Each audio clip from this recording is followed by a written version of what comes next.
What is up, everyone?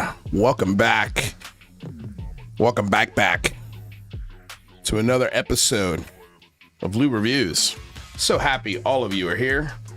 Hello to everyone in the chat.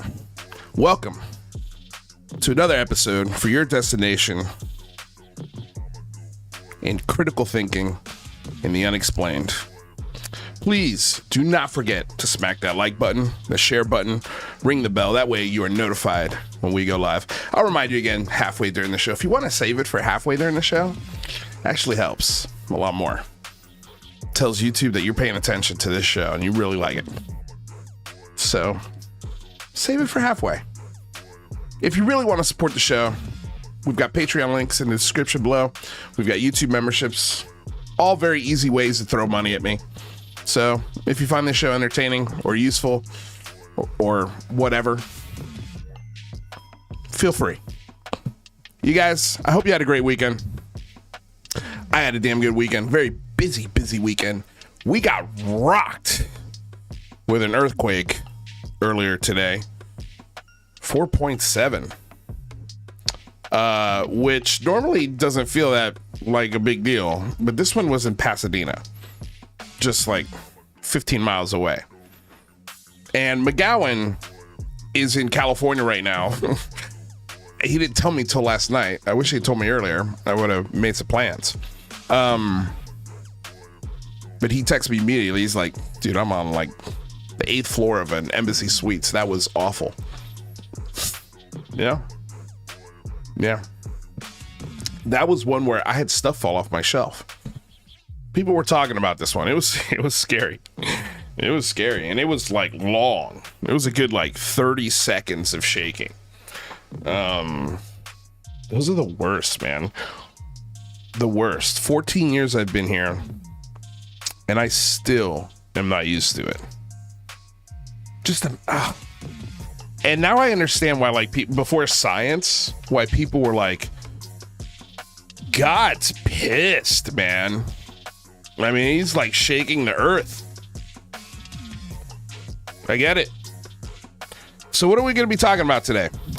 Man, we got some fun stuff to talk about. So, of course, we're entitled the show, right? Two physicists on ufology. We are going to go over the really cool interview that Dr. Brian Keating had with Dr. Sean Kirkpatrick. And there was some interesting things said in that conversation, one of which I think a lot of people just missed. And I want to talk about it today. So we'll be playing a couple clips from that. And we're also breaking news. Breaking ufology news, everybody. Jeremy Corbell and George Knapp are up to some bullshit. News at 11. Yeah, we'll there's some stuff to talk about. So let's get into it, shall we? Let's switch to our old Lou reviews. Handy Lou reviews. And by the way, hello, Renee. Hello, UFO Cholo, Pinsy Lou, Steve Long, Simon Fly, and Entropic Horizon. Had to really sound that one out. Pat Calabria, Jake Raz. Am I somebody? Sparky Pilot. What's up, Sparky? Guys, thanks for being here. Complicit. YYF Fools. 75 YBA. You guys, thank you all for being here. Okay. So, where do we start? Let's go to our trusty bookmark, shall we? This was a very interesting last second thing that was added here. And so was this guy. This was an interesting moment here too. But let's, I guess, begin. Let's begin with some David Wilcox, shall we? He's been just absolutely insane. So, not that he's never not insane, but this to me, this moment right here was one of, I mean, like, to have as much privilege to feel like you can make a demand like this. What is going on? There we go. That you can make a demand like this of your local fire department is crazy. Okay, so first of all, let me definitely put up fair use. Fair use, this is transformative work. We're educating the public and critiquing the videos that we are sharing. This is covered under fair use and allowable by law. So this is David Wilcock. This is a 6-minute clip. Okay, we're not going to do the whole 6-minute clip, but let me refresh this bad boy. So he goes through all of these things because he's got a fire alarm going off in his house. Okay. And because this fire alarm is like, he's got a fire detector, not a fire alarm, but a fire detector that's going off, and it's driving him absolutely bonkers. Okay. To a point where, because he's got this huge cabin made out of actual wooden logs, like a legitimate cabin. God, I hate YouTube video or Twitter videos. Okay, yeah. So, I got to preface this phone call with this. So, he's got these fire alarms, right? He can't reach them. And you know how when a battery runs out on one of these fire alarms, it beeps. Every like 30 seconds, it'll give you a nice, big, loud beep. And David Wilcock can't reach this battery. So, I ask you, my audience, if you lived in a huge cabin that UFOlogy paid for, and one of your smoke detectors started chirping, right? And you didn't have one of those ladders that could reach the smoke detector, what would you do? Would you, I don't know, maybe go out buy a ladder, right? Get a friend to help spot you. Maybe do one of those, right? Or do you hire a handyman? Or if you're David Wilcock, do you call the fire department and ask them to come change the battery? Because that's what David Wilcock did. And it's one of the most hilarious things I've ever heard, because guess what? I believe it was Steve Camion that FOIA'd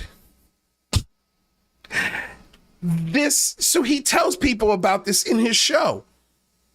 And then somebody FOIA's the actual phone call to the fire department, the local fire department. And here it is. As it turns out, I discovered the hard way. Dispatch fire. Hi there. I'm calling because my smoke alarm is beeping loudly every 30 seconds, and it's in an inaccessibly high location. It's driving me crazy. I've usually had the fire department come out when these things happen and get the batteries changed, and I wasn't able to find anybody who'd answer the phone until I called this number. So thank you for answering.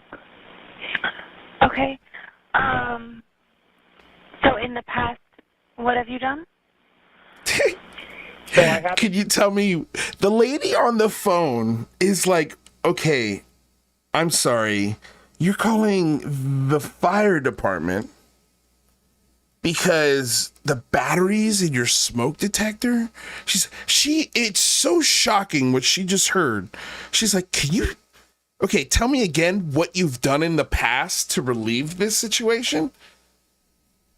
I have a smoke alarm that's beeping every 30 seconds. Yes. It makes you want to kill yourself. And in the past, what have you done? What I've done is called the fire department, and they come, and we use a ladder, and they crawl all the way up there with me spotting them so that it's safe. Okay. And they can change the battery. What is your address? She's like, you gotta be fucking kidding me. Like, this is something like a 98-year-old person would do. She's like, okay, what's your address? Let me check on this. Let me see if this is actually true. It turns out it is. The fire department has actually come out to his house twice to change the batteries. But not just twice. They did it a third time. Goes to show you how not busy Colorado fire is, number one. Number two, how much, oh man, I don't know if it's privilege, stupidity, a little bit of both, where you would call the fire department to do that. But I love this operator's response here, and I can't believe she actually got somebody to go out there and do this. That's the crazy part to me. But her response is perfect to this. Listen to the rest of this.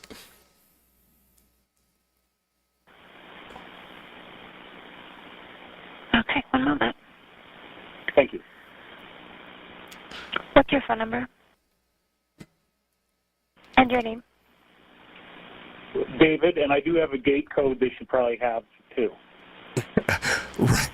He can't be bothered to come out and open the fucking gate. He cannot be bothered to... There's actually two gates, by the way. The gate might be open, might be closed, and that's... Second gate might be open. I got two gates to my fucking huge wooden palace. Is somebody going to be coming here? I will tone them out. This isn't something we usually tone out the fire department for, so... Well, I have no other way to fix it, and it is a very, very intense, bad situation with how noisy it is and how frequent it's beeping. I can't even live in my house like this. You can't, but you are. Okay, yeah. When people usually call with these, we ask that they call, like, a handyman or something. Oh. A very intense, bad situation. With Sorry, how guys. noisy it is I was and how meant to frequent pause it's it. beeping. I can't even live in my house like this. So it is very serious. It is very serious. So you need to send somebody out here right now. I mean, this is like Karen shit. It's kind of got a Karen kind of haircut. Okay, yeah. When people usually call with these, we ask that they call, like, a handyman or someone else who might have a ladder. Yeah, call a fucking handyman, pal. Or, I don't know, talk to your neighbors. Give that a shot. Or do you not have neighbors? You own all the property there. You own the mountain, I guess, David Wilcock. Well, this is the third time I've called the fire department. You guys never had any issue with it before or told me that it was a problem. It's the first time anybody's given me pushback. Okay, all right, I'll tone them out. Oof. And there he goes. That's him pushing. That's him. And I'm sure that little snippet right there, that's what you get when he doesn't get his way at a con or when he's having an interview with somebody or behind the scenes, yelling at one of his minions or whatever. Well, I've called 3 times before in the past and it's never been a problem. Well, sir, it's 2024 and the fire department doesn't change batteries in those kinds of things. They just don't. If they're doing an inspection of the building and they notice, hey, this one's missing a battery. Oh, don't worry, we got the ladder. We can help you this one time. And yeah, normally you would call somebody to do that. Like, I don't know, the maintenance man of the building. Right? If you've got a roof so high in your log cabin that you can't reach your smoke detector in the case it catches fire,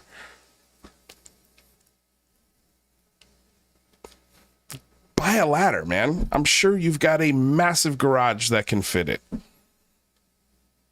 Do it yourself. Or, I see the jacket you're wearing. It's very fancy, by the way.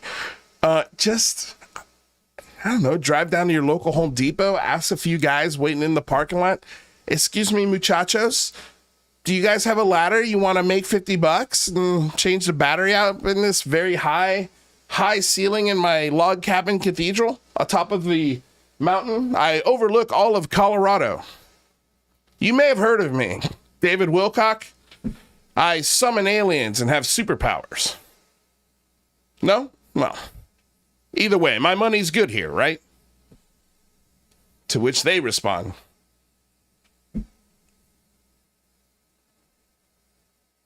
okay.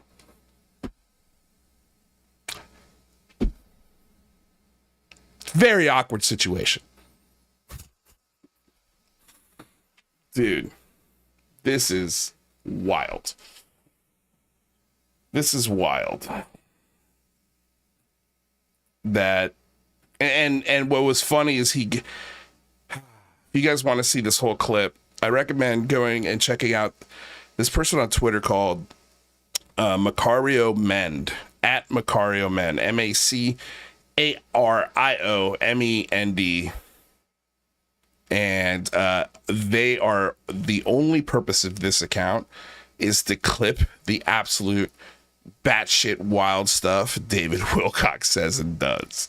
And it's great. I love it. And I think it's going to be part of the channel a little more going forward. I think highlighting David Wilcock, we should. We never ever, I never have talked about him, partly because, and we've got another clip over here that we'll get into right now, because this one is hilarious. When are you doing too. an interview with Chris?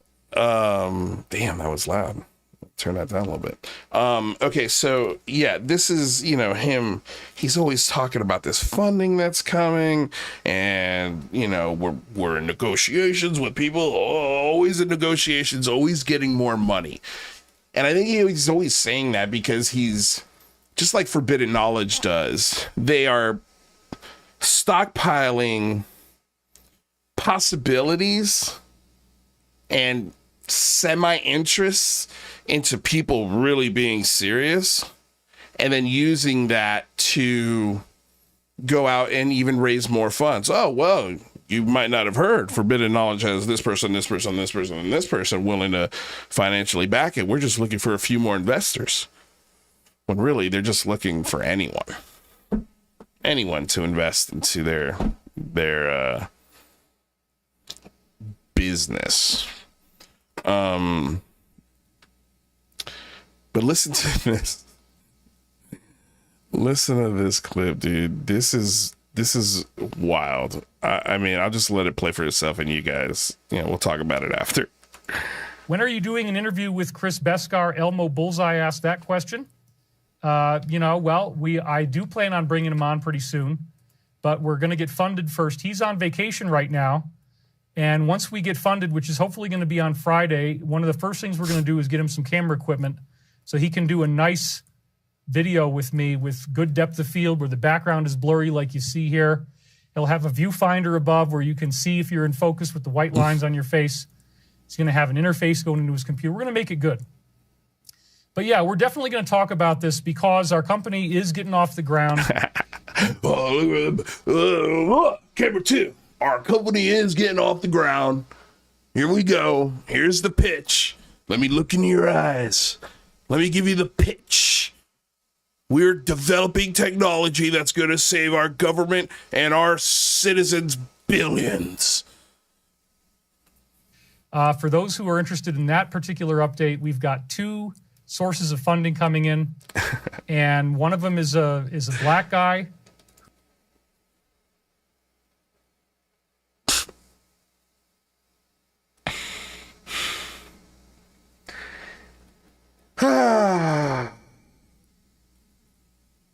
We've got 2 sources of funding in. One of them is a black guy.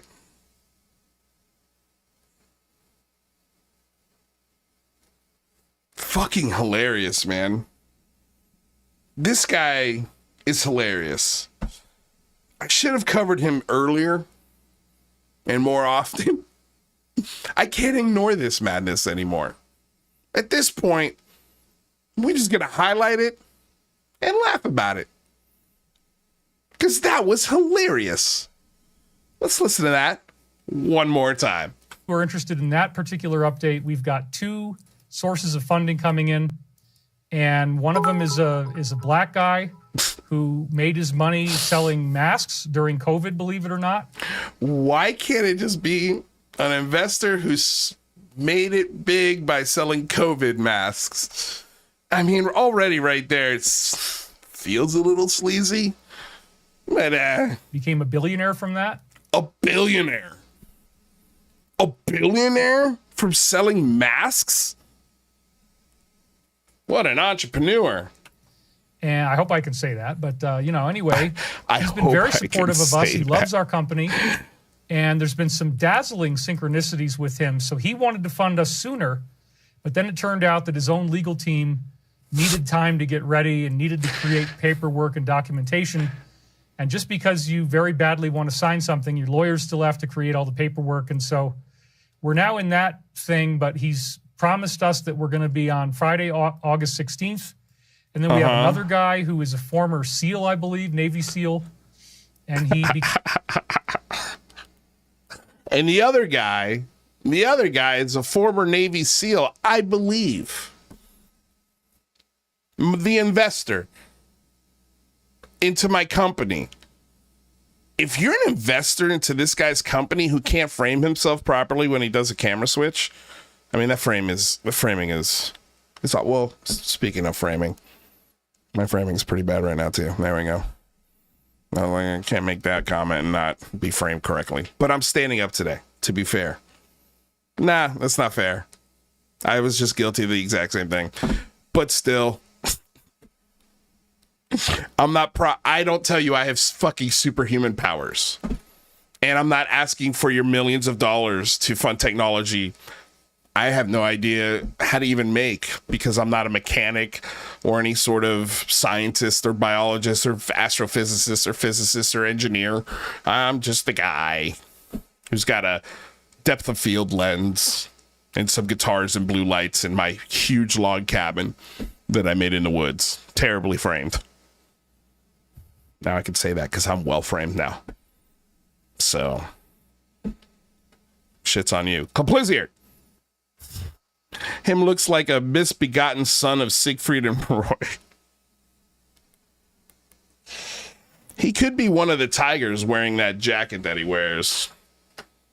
He became military. He created a military business, and he's done well. And he's also putting an investment in. This one is going to be collateralized off our facility in Niagara Falls. Oh. This guy. Well, so there you have it. David Wilcock is having his superpower human mind reading $1 billion saving technology funded by a black guy and maybe a Navy SEAL.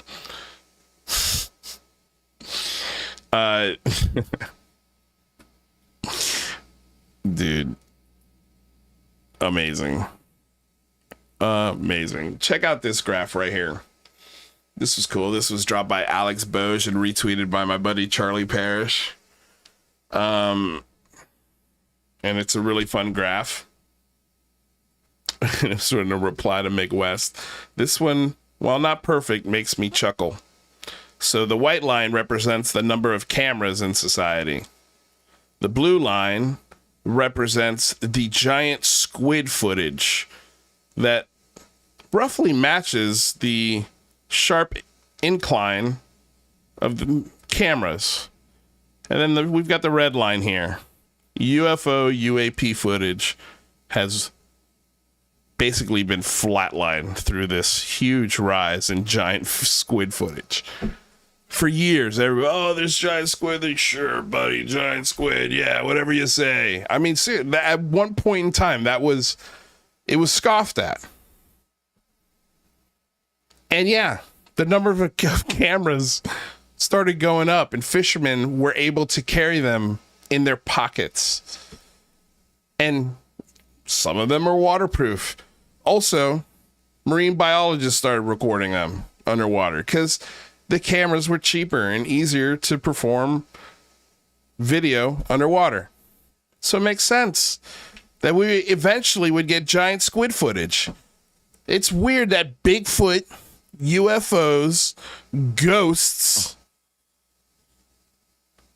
orbs, anything, none of that, I bet they'd all be flatline, just like UFOs are right there. Don't you guys find that weird? I mean, I don't. I think most of you guys out there don't. But for the ones who are hate watching, which I know you're out there, don't you find that weird?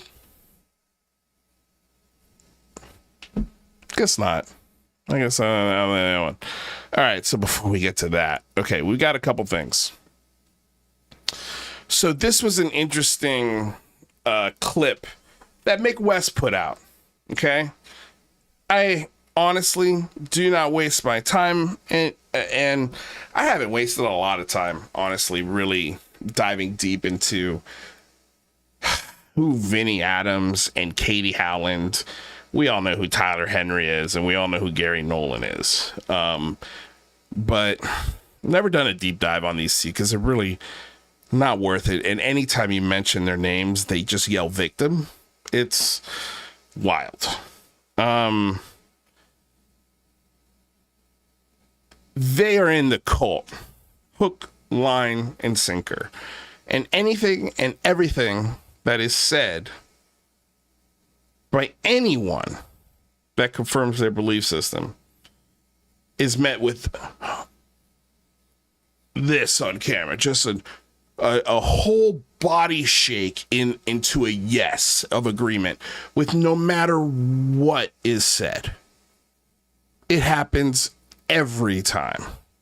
But if you find yourself in, being curious and you don't know the players and the shows and the people that you should be careful of that are selling fantasy lore, pseudoscience, and cult behavior, I would recommend this. If you find yourself in a podcast or show with Vinnie Adams, Katie Howland, or Tyler Henry, don't rely on any of the information that's shared in that discussion. I certainly wouldn't share it. But let's listen to this clip here from the old what is it? Disclosure team. How many co-hosts this guy has gone through is hilarious. And how many people he's used, including me, to become the not very popular UFO channel that he thinks he is. But he gets guests like Gary Nolan because he's friends with, that UFO podcast and the whole UK movement that is elbow deep in anything and everything that Lou Elizondo and Gary Nolan say. They never question anything. They never push back. It's everything and everything goes. So yeah, let's listen to this clip and let's listen to what Gary Nolan, a PhD in immunology, not a physicist, not an engineer, not an astrobiologist or astrophysicist, not an aerospace expert, none of those things. He's an immunologist. His expertise is cancer research and study. And he is a very big deal in the UFO community because he's got his name on a building at Stanford. And his cancer research is second to none in certain areas. And because of that resume, because of that pedigree, he could take his personal UFO experiences, abductions, and belief system and spout it around as some sort of final say. And how dare you even question his hypotheses or things that he says? If you're not a genuine peer of Gary Nolan, and even in some cases when you are a genuine peer, in the case of Neil deGrasse Tyson, a peer of Gary Nolan, he will shit all over you. He is almost like Jack Sarfati, just a little less.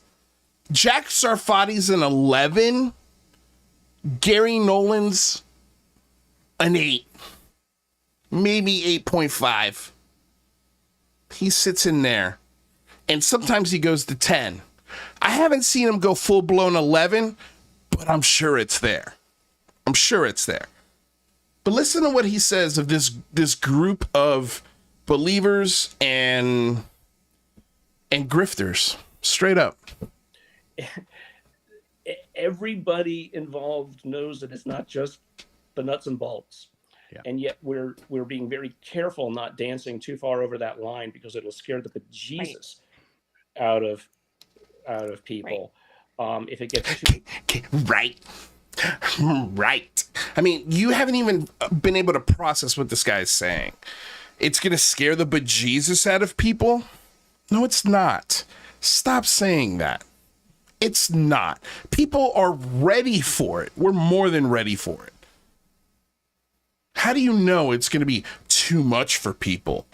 This ontological shock that they keep putting out there, that they keep pushing back, by the way. It's too deep into the woo. And yet all of us know that the woo is just around the corner. All of us know that the woo is just around the corner. What the fuck does that mean? Is that science? Or is that, it's coming, bro, trust me, soon? All of us, and when he says all of us, he means them. The people in that little room. All of us know the woo is coming, and he knows they're all going to be like, yeah, woohoo, blowing their stupid little horns and fucking loving it, eating it up. And then they're going to do a podcast analyzing their interview. And what did Gary mean by that? Wow. What did he mean by the woo is almost here? Is it 2026? March 3rd, 2026 to be specific? Or is it 2035 with a question mark like you put in your Soul Foundation presentation?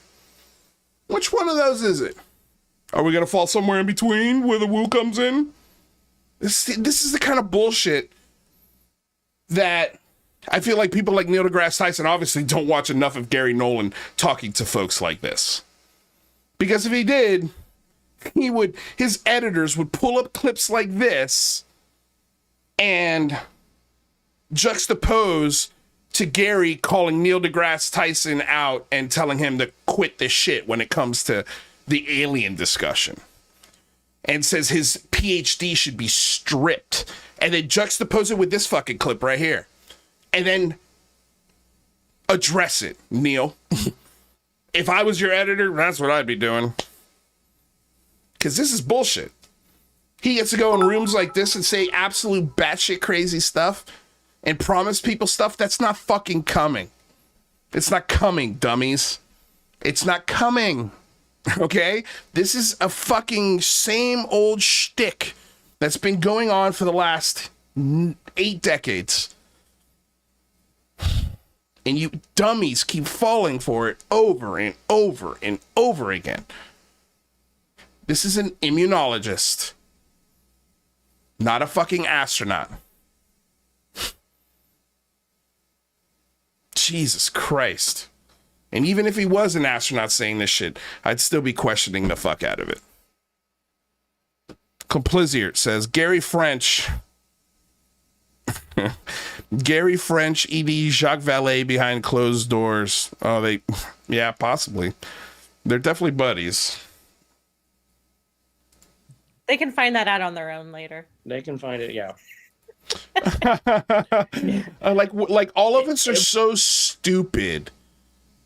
Or we just don't get it. Like, these 4 idiots somehow figured out the answers while the rest of us who are watching this are like, what the fuck are you talking about? What's the woo? What is it? What does that mean, Gary? Not one person on this panel is like, whoa. Do we? Do we know the woo's coming soon? What does that mean, Gary? What does woo mean to you? Aliens? What does that fucking mean?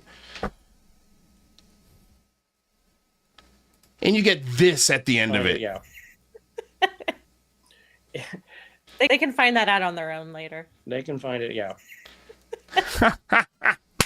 I'm laughing at her own joke. She's so goddamn funny. Oh, man. You guys are so full of shit. So full of shit. It is incredible. Okay. So, what are we on to next here? Let's talk about this one. This one came in late. This was interesting. Stephen Greenstreet shared this. Says, sitting U.S. congressman promises grifting alien mummy hoaxer that he'll spend taxpayer resources to find space monsters. And this was posted by Jaime Maussan, who's pushing this fake alien mummy hoax bullshit.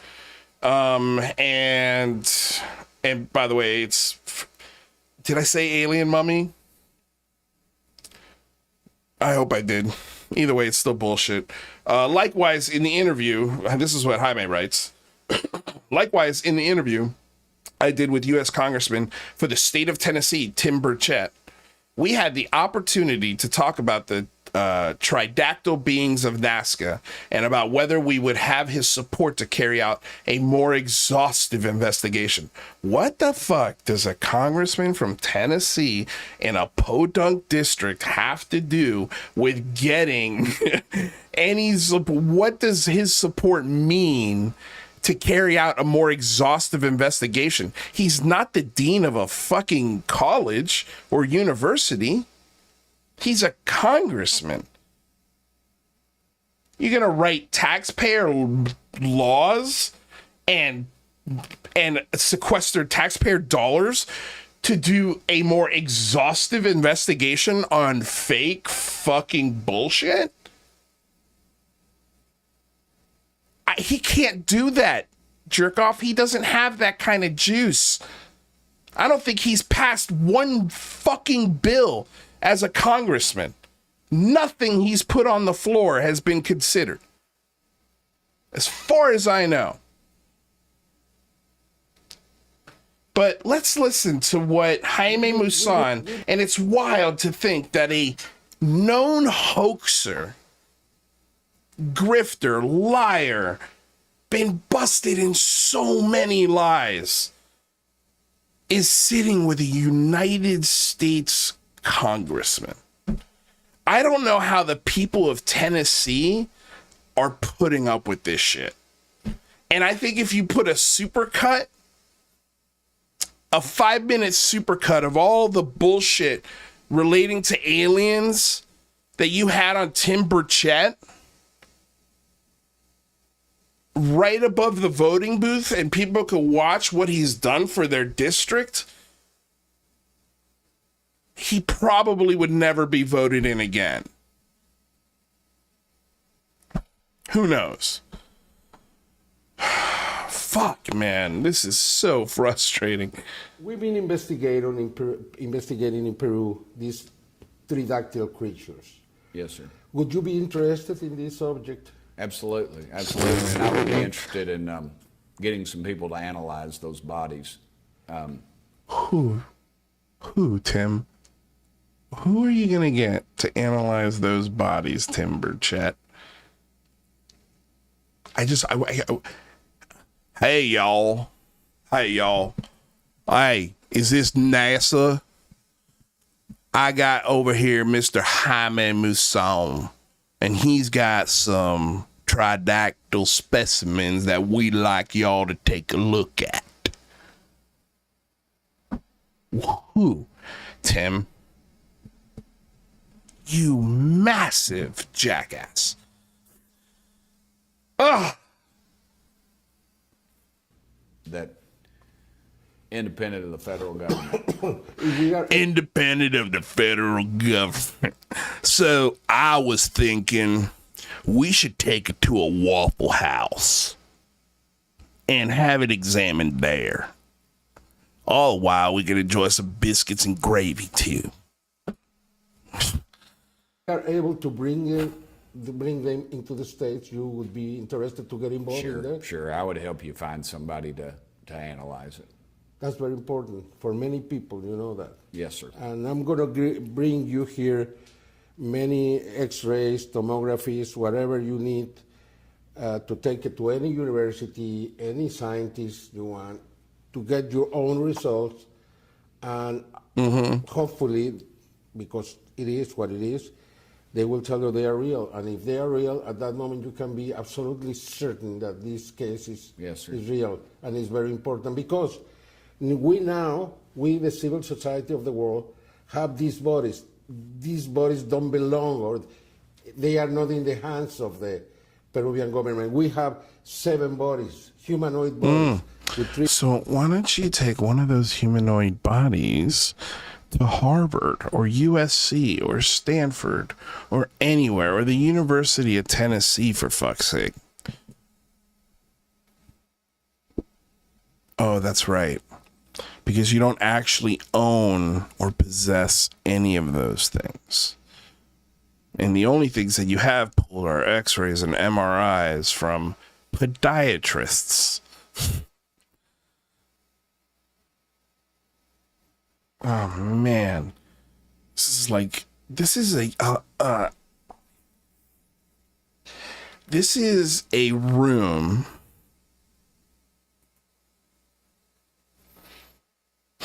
Well, I don't think it's in a taxpayer funded. This looks like just a fucking hallway in a hotel, maybe.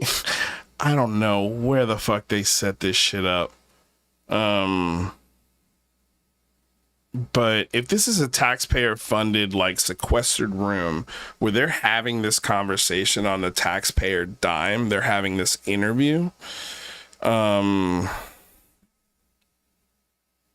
it's a sad state, our political system, if this is where we're at.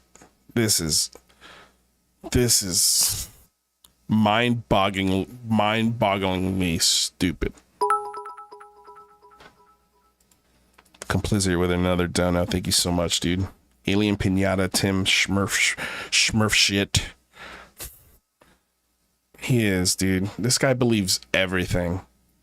They are not in the hands of the Peruvian government. We have 7 bodies, humanoid bodies, with 3 fingers, no ears, reptile skin. The fingerprints are reptile skin or horizontal.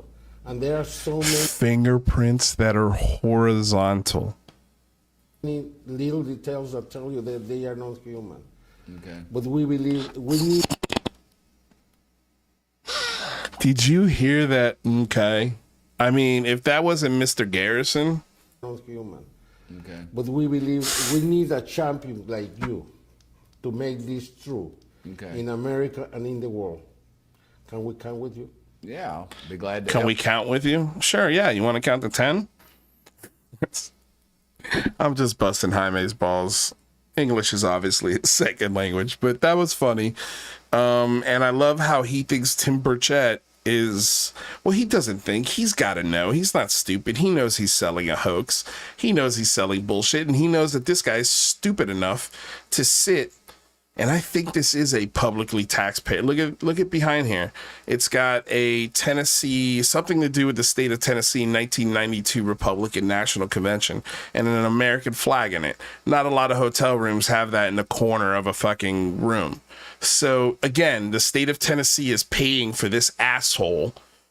And in a way, us are paying for this asshole to sit down with a known fucking hoaxer and do what? But obviously waste time. It's a massive waste of time that you could be devoting to your constituency. And it's not like lawmakers don't have a right to have their own, like this guy skateboards. If you were skateboarding with Jaime Maussan, maybe this would be acceptable. But I would rather see Tim Burchett skating in a skate park with a bunch of kids in Tennessee than watching him sit with a known fucking UFO hoaxer busted over 30 times. You actually sat down. Like, this went through staffers. He made Ryan Graves look like a complete dickwad, and you still sat down with this guy. Fuck, dude. Can the state of Tennessee bring up articles of impeachment against a congressman for just dereliction of duty? Since everybody loves throwing that phrase around. This is dereliction of congressional duty. Sitting down with a known hoaxer on a taxpayer dime. My science stopped about 1980 at Bearden High School. Yeah, no shit. No shit, your science stopped in 1980 at Bearden High School.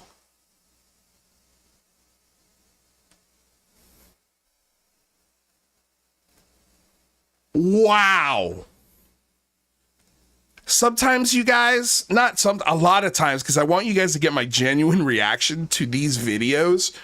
Sometimes I'll watch them because it's just too big a news. But sometimes, especially when it comes to the people that I'm like, okay, this should be good. Let me save it and bookmark it for the show because I know I'm going to have an opinion on it. But let me give that opinion in real time. This right here should tell you everything about the intelligence level of Tim Burchett. Glad to help you. My science stopped about 1980 at Bearden High School. So that's where you should also stop. We all should have stopped with Tim Burchett in 1980 back at Bearden High School. You asshole. You're sitting here advocating for taxpayer dollars to be spent to look at something scientific when you haven't looked at anything scientific since 1980. That was 44 years ago.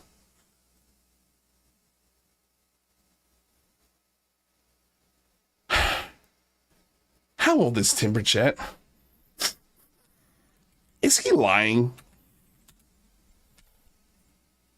1964.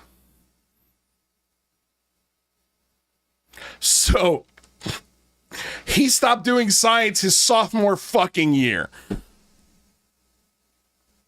1980. Actually. Oh man, no, okay. 74, 80, 84, he'd be 20 years old. In 1980, that makes him 16. He stopped doing science when he was fucking 16, guys. Too good for that one. I'm good.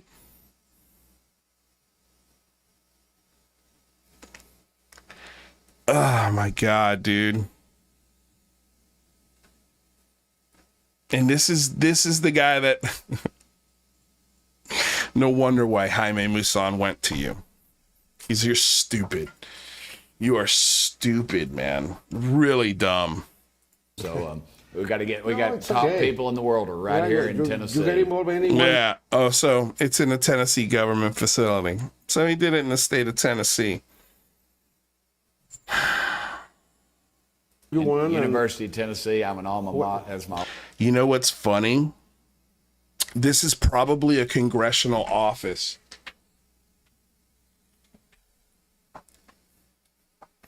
Why didn't they do this in his office?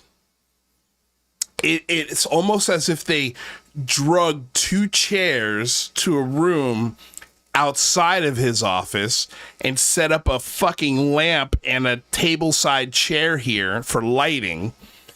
And we're like, yeah, okay, we'll do this interview, but we can't do it in his office. That would be too fucking embarrassing. To sit there in his office with all these books and degrees, you know, and basically promises to the state and the people of Tennessee under that flag, state flag, and the American flag, and conduct a meeting with a known fucking hoaxer. At least now it hits a little less hard because, hey, it's okay. We made it look like just a random hotel room, but when you get to certain clips of it, you could definitely tell. And he just pointed to the fucking office as well. Like, they're talking in a state building. In the world are right here in Tennessee. You get involved anyone you want. University of Tennessee. I'm an alma mater as my. And I bet if I Google Tim Burchett's congressional offices, I don't know how many offices he has. Sometimes congressmen have multiple offices depending on how big their district is. But I bet if I look up images of his office, I bet I'll find this molding and this room and these chairs. I bet I'll find it. It probably wouldn't take long. If we got time, we'll do it for the show. And I've done shit like that here on the show. It's not difficult. My alma mater. When you are secure. Okay? Thank you. Thank you, brother. Thank you, brother. Thank you for being one of the world's most well-known hoaxers when it comes to UFOs, man. Thank you, brother. You're the best. You are the best. Okay. Now what? Okay, this was a cool thing that somebody by the name of Butternuts53 sent me. And it was actually a very interesting screenshot. And he wrote to me, Lou Angeles, just wanted you to see this before the show, maybe some more ammo and a talking point if on how gross these people are and the extent they will go to get money without having to work hard. Are your lives ones trying to reach out to you? Are your I think he meant are your loved ones trying to reach out to you when he wrote this. So it's a screenshot of an email I guess he received from the Monroe Institute. And it's from the Monroe Institute, and then the 2 is blotted out for obvious reasons, but it came August 9th, 2024 at 9:01 a.m. And the title of this email is called Connect on August 28th, Connect with Your Loved Ones, free webinar with renowned medium Michelle Armstrong.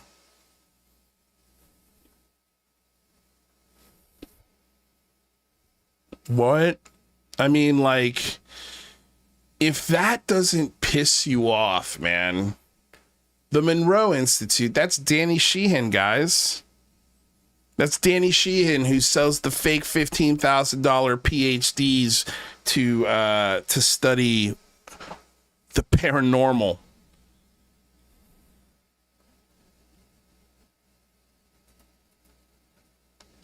Complicit with a $2 donor. Thank you so much, dude. Then plan upcoming, quote, the Tennessee Lights event. Oh, man. Osiris. What's up, Jeremy? Jeremy says, don't be silly. That's obviously filmed in Lou's basement with Cahill hiding in the other room. Obviously. It's obviously him.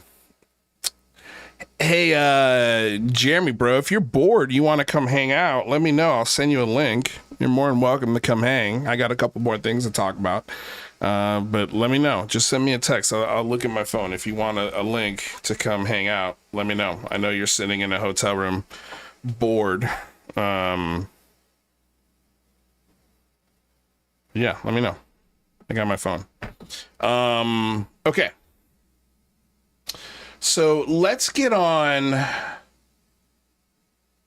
Okay, we got that. All right, we'll leave Kirkpatrick and that for last. Okay, so this happened over the weekend, and let me go to my profile first because I believe I shared this tweet, the original tweet. Yeah, here it is, right here. So, over the weekend, Dave Navarro, rock star Dave Navarro, he hasn't done anything in 2 decades, but lives off of his tattoo show and old songs, which is whatever. That's cool. You've earned it. You're rich. You get to do whatever you want. You're the rock star, right? Awesome. But he's also buddies with George Knapp. And so he takes a picture with George Knapp. Awful picture, by the way. At least let the old man stand up so he doesn't look like he's taking a shit next to you. But Dave Navarro wrote, thanks to my pals at George Knapp 66 and at Jeremy Corbell for coming out to see us this evening. We talked about some things tonight that I'd love to share, but I'm afraid it's still classified. All I can say is you may not want to make any plans March 3rd, 2026. Well, you won't actually have a choice, flying saucer emoji. And I got to tell you, this really pissed off the internet. The UFO internet was, for the most part, everyone was kind of pissed off at this. Because again, this implies that good old George Knapp and Jeremy Corbell get to hang out with these rock stars, and these rock stars get privy information, insider knowledge that normal people like us want to know. And why don't we get to know? We pay for your books and your fucking movies, and we follow every podcast and every single thing you say and tweet. You figure that loyalty maybe would be shared with the people who buy that indoor swimming pool, George. So this did cause quite a stir. Now, the thing I noticed about this was the date. Man, that is fucking specific. March 3rd, 2026. So I looked it up. What day does that fall on? Well, it just so happens to fall on a Tuesday. And if you know anything about media releases, records, movies that have left the movie theater and that are being released either on DVD or digital. Now it's digital. Nobody buys DVDs anymore. Records, songs, any digital media, new TV shows, a lot of stuff gets released. Video games on Tuesdays. So in my mind, I immediately thought, I'm like, oh, this is a fucking movie.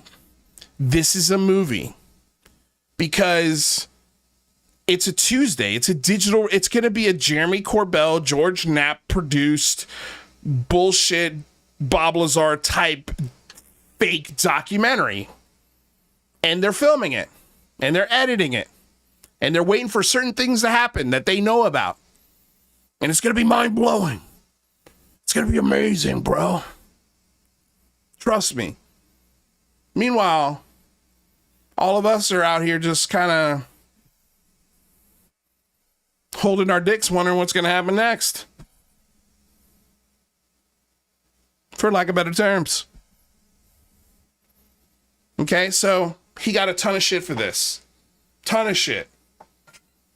Then what happened? What happened next was really funny. So, John Greenwald posted today, Dave Navarro edited his post saying he was, quote, just fucking around when posting that he heard some stuff he can't tell you from two guys who have touted for years about knowing stuff they can't tell you. Joke? Or is it finally being realized that these people are tired of stuff like this? I think it's the latter, John. Thanks for the dono again, Blizzard. You guys, man, don't leave Blizzard hanging here, y'all. Damn, man. Don't let this be the only guy throwing super chats around here.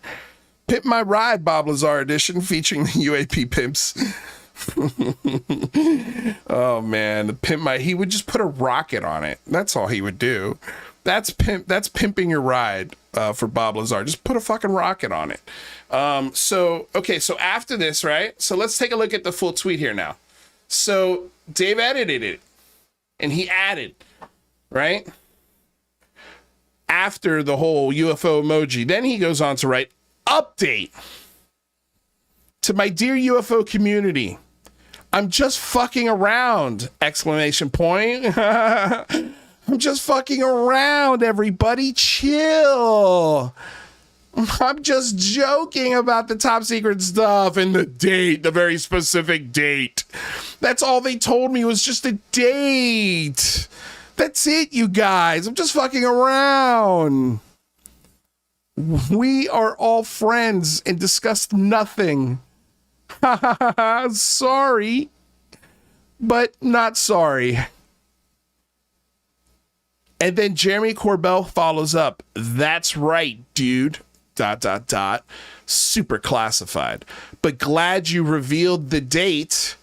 Ha ha ha. Heart emoji. Hashtag they are here. That's a fucking movie.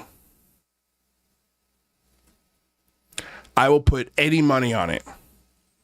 Jeremy Corbell is not stupid when it comes to marketing his bullshit, that is.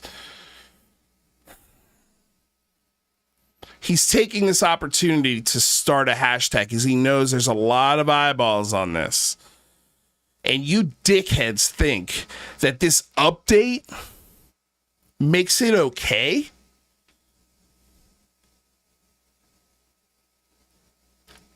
It's a movie. That's it. You dickheads are just going to get another movie. And Dave Navarro heard what's in the movie. He knows, and he can't wait. He got so fucking excited that he Instagrammed about it. About how excited he was, and he was helping them promote it. Or at least he thought.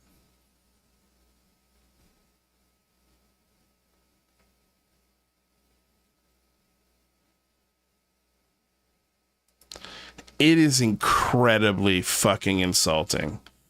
And I don't know how people in the UFO community put up with this shit. But I wrote, you know, of course, it's a fucking movie. Corbell includes a hashtag. That's why it's Tuesday, March 3rd, 2026. It's a digital release date. They're laughing at you while you fund their adult fantasies of being UFO insiders and sharing secrets with has-been rock stars.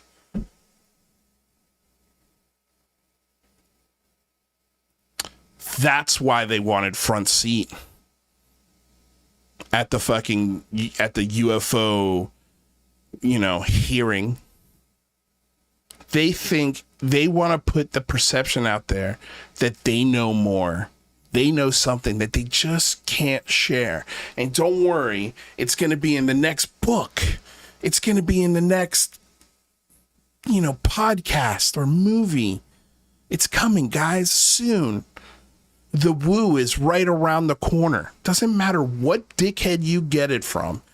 It's the same bullshit. When are you guys going to wake up and realize that? Stop using your personal fucking experiences as evidence. Again, if you're having issues with personal experience or abduction, you think you're being followed, we have a list of books and places to get help in the description below. They're there every single show. Quit using your personal belief systems and attaching it to dickheads like this who do nothing but take your money and take advantage of you, and then turn around and fucking laugh at you and insult you with not even an apology.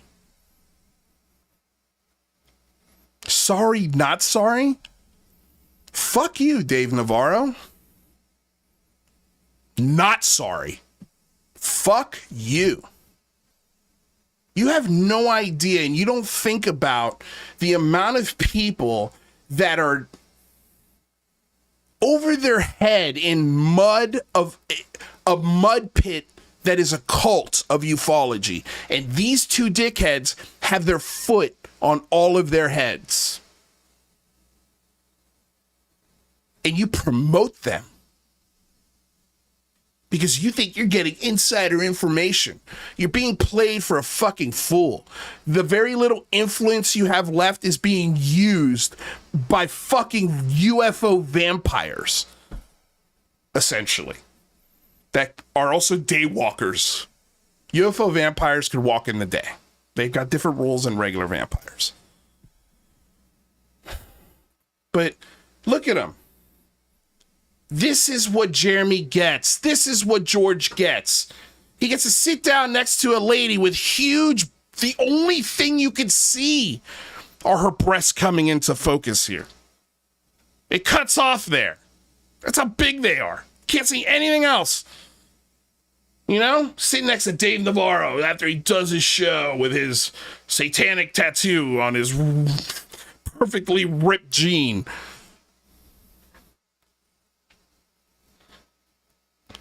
Drinking their fucking sugary cocktails, having a blast.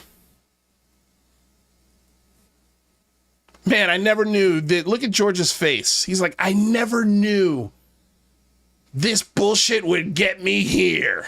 Backstage behind a rock star show 20 years after anybody knew who he was.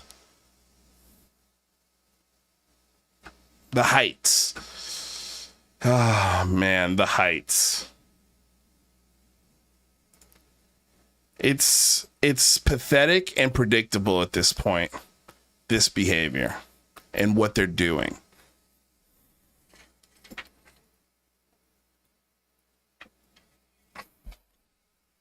If you guys are new to this show and you've stuck around this long, hit that like button. We're halfway through the show. It's time to hit that like button. It is time. Great time to hit the like button right now. Subscribe. Share the show.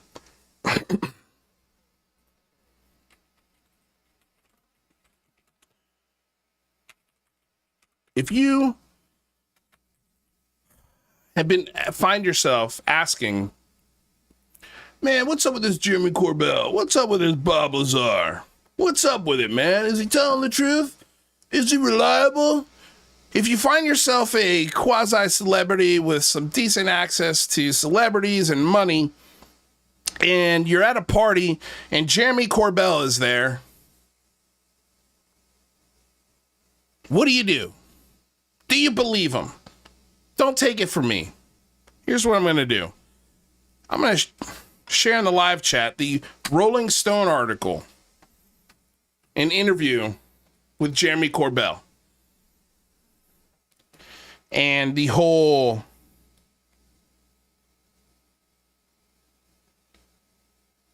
oh wow, just got a text from Kurt Jimungle. That's amazing. Such a sweet dude. Let me see something here. Yes, Jeremy Corbell is going to come join the show, guys. I'm going to send him a link. And he probably won't be here visually. He'll just be here in voice because he's only got his phone. So Jeremy, give me a second. I'm gonna send you a StreamYard link. And what's really cool, I'm not gonna read the text from Kurt, but I just found it as I was talking to Jeremy here, and it's a very nice message. And yeah, it seems like we're on good terms. We're gonna have a conversation here pretty soon, so that's cool. Next time he's in LA, so I look forward to that. All right, let me get this set up for McGowan to come hang out. Give me a moment, everyone. Obviously. And see, that's why you should like, share, subscribe to the show, because you just never know who's going to pop in and hang out here at Lou Reviews. Today just so happens to be our good buddy, Jeremy McGowan. The link right now, pal. You should just be able to... Oh, did I? I didn't mean to call you Corbell, McGowan. Sorry. I've got things happening here. I'm all over the place. Okay, so we've got that link. Go ahead and put that. Oh no, I can leave that there. All right. I'll stop this. Okay, perfect. All right, so we should have Jeremy Corbell coming in here in a moment. Okay. So, yeah. So if you guys want to know who Jeremy Corbell is, I would definitely recommend checking out this Rolling Stone article. I'll include it in the description of the video after the show. To me, I think it says everything I need to know about Jeremy Corbell, and what he's all about and what he brings to the table. Okay, so before, well, because McGowan won't be able to hear the audio of Keating, but I know he watched the interview. So we're going to go ahead. We're going to play this right now. So this is the interview, and I've got the link for this full interview in the description below. This is Dr. Brian Keating. He's got a podcast, and he does get some pretty interesting guests on his show. Obviously, he's a physicist, and a really smart guy. You know, he's got the PhD, and he's curious, genuinely curious about the UFO discussion. And I think even has some hopes when it comes to the UFO discussion, and it shows in this interview. Let's see here. Did I send it to the right person? Hold on, guys. Make sure I sent it to McGowan.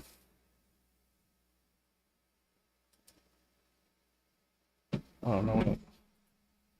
Oops, that's the wrong. I sent it to my sister. Not Jeremy McGowan. That's why he's not here yet. There you go, McGowan.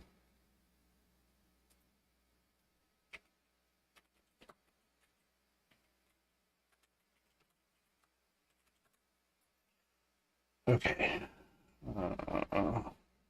Everybody's also like messaging me about this earthquake. Is everything okay? You guys alive?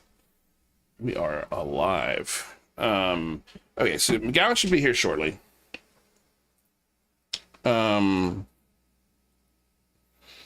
Let's see what McGowan says when he gets in here. Okay, so Pat Calabria, thank you so damn much for this donation. Pat, look at you guys. You guys are answering the call. There's McGowan. Man, everything's happening at once. I love it. Pat Calabria says, Lou, I think I know where Coldheart's spaceship is. It's in Metropolis. Oh, man. The Metropolis, is that the Ford Coppola version or the really old 20s version? I can't remember who did that one. What's going on, McGowan? What's going on, Lou? Nothing much, man. How you doing? You're calling me from the Embassy Suites? Yeah, sitting here at the Embassy Suites just outside of L.A. for the yesterday and today, and got a chance to sit through that friggin' earthquake that made me shit my pants. Yeah. Welcome to my nightmare. No, I want out. Yeah, well, I believe you leave today at 4 o'clock, right? I want to get back to Vegas, where the only thing that kills you is your heat and your electric bill. Yeah, I don't blame you, buddy. I don't blame you. Well, dude, thanks for coming on, man. It's nice to see that you were in the chat there. I was like, well, I know McGowan's sitting at Embassy Suites eating shit. Let's get him on the show. That's fun. Yeah, you were supposed to swing by, man, but apparently... Well, first of all, I didn't go anywhere near Downey today, unfortunately. And also, I had to prep for the show. I had to come back and prep for this show. I get it. I mean, to be fair, okay, look, if you're going to do that to me publicly here in front of everybody, okay, when did you tell me you were here? About 3 hours after I got here. Which was when? Yesterday evening. At what time? Probably around 5. So you called me at 8 o'clock at night and we're like, hey, come to Downey. And then you get mad when I can't come to Downey, and then now you're leaving. This is not my fault. Just busting your balls, man. Busting your balls. Well, that's why I got to bust your back, man. You know who I am. I'm the ball buster supreme. Real quick. Pat Calabria with a $2 donation says, Lou is Superman. I don't think he wrote is, but I'm going to say I am. Okay, so I was going to play this audio, but you won't be able to hear it, of Keating talking to Kirkpatrick. And I know that you had shared this video earlier or a couple days ago, and you were pretty impressed with the conversation. What were some of the things that stuck out to you in this back and forth between the two? Well, I think primarily the most part is the fact that Kirkpatrick, whether he's being truthful or not, he's definitive. He doesn't leave wiggle room in his answers. If you ask him why the government is doing something, he tells you his opinion on it. And it's not vague. It's very matter of fact. He cites the policies, the approaches, the politics behind everything. And he's straightforward. Now, one of the things, and I do agree with John Greenwald on this, is there's a lot that the government is classifying that should not be classified. And he also agreed with that as well, right? Yeah. And Kirkpatrick tends to give the government more of an out than they deserve through the classification process, because summarizing and paraphrasing Kirkpatrick, if it's classified, we don't have a right to that information. Right. Which is accurate. But the problem is it's being classified in a way that is not commensurate with the policies and procedures of national security classification. They're using law enforcement investigations and things like that to provide cover for communications that they don't want to get out, which is completely and totally bogus. But he's not wrong in the fact that it's classified. He's just not giving the government the ball breaking that they deserve for the way that it became classified. Right. Well, and that's understandable, right? Because he's a little bit of that pinata for the DOD. That's his whole role of director of that, at least former director of that specific program. Because outside of that program, I don't think he would be looked at as a pinata. He would be looked at as a really well-respected intelligence guy who has a stellar career and is also a fucking physicist. And that's what I found the most fun is you had two physicists talking about this and really, I love that obviously Keating's able to grasp everything that he's talking about and have a decent rebuttal to it. Yeah. But it's an educated conversation instead of what we normally find as and I'm not using this in a pejorative, I'm using it as the actual definition of the word. We usually get ignorant conversations. And this was a very educated conversation. Before we continue on this conversation, somebody did ask, and this might railroad this, but Blizzard asks, Lou Reviews, what is Jeremy's thinking about Lou's new book? Did you get a chance to read any of the released versions of this book? Yeah, look at his face. Okay, look at Jeremy McGowan's face right now. Okay, he is. Yes, the answer is yes. There are definitely thoughts on this book. So, what are they, McGowan? Well, yeah, I read every word of the 180 some pages that were leaked, and there's no evidence presented. Even in chapter 13, where it says where the evidence lies, there's no damn evidence. Right. It is full of I did, I'm responsible, I accomplished, and there's nothing that he did, nothing that he was responsible, nothing that he accomplished. And it is disjointed. The chapters don't make sense in the order that they're presented. Some of the dates that he claims, X, Y, and Z happened have already been proven to be incorrect dates and assumptions. He says that he was, brought into the Stargate program, which happened to have been shut down a year before he was even enlisted into the Army, and then says that it was, Hal Puthoff and the Secret Army, which is utter crap. And it's spaghetti thrown up against the wall trying to see what's going to stick. And there's nothing in there other than the fact that, he does claim that he was trained in remote viewing, which if you go back to the articles that I wrote, people were calling me all sorts of wacko because I said that Lou tried to conduct a remote viewing session on my personal future, and people were saying, no, he wouldn't do that. That is absolutely incredulous. It's crazy. You're a liar. He basically confirms it. Right. Yeah, well, he confirms it because he tortured somebody using the technique. Oh, not only. Well, let's talk about the torture. Yeah. Let's talk about the torture. Yes, he please. He embraces and he endears the moniker, the Darth Vader and the Czar of torture. Yeah. Which torture has happened throughout human history. The problem is torture in and of itself, when it's done by the state, when it's done by a nation state, is the result of a failure in the intelligence system at large. But not only that, but the cornerstones of society, just societal norms. You don't have a moral bone to stand on if you encourage, embrace, and use torture as a method for information extraction. If we had an intelligence community that was capable, that had the human intelligence, that had the agents in the field, that were able to infiltrate and penetrate and turn assets and recruit assets and manage assets and collect the information that was necessary, we wouldn't have needed Guantanamo Bay. Right. Guantanamo Bay. If we had those things in place, just to cut you off, but if we had those things in place also, 9/11 would have never happened. It wouldn't have. And he's in that book saying that he was a patriot, he was obeying the president, he was doing his duty. That torture has not led to a damn conviction. What good was it? Right. Especially knowing, to me, it's the reason why we're Americans, because we don't torture our prisoners. Shouldn't. We don't do that. Right? And like you said, from an international standpoint, now we have no moral leg to stand on anymore from an international policies perspective, because now assholes like Putin could turn around and go, well, how dare you? Look at that. Right. It is abhorrent on a humanistic level. It's abhorrent on a policy and procedural level.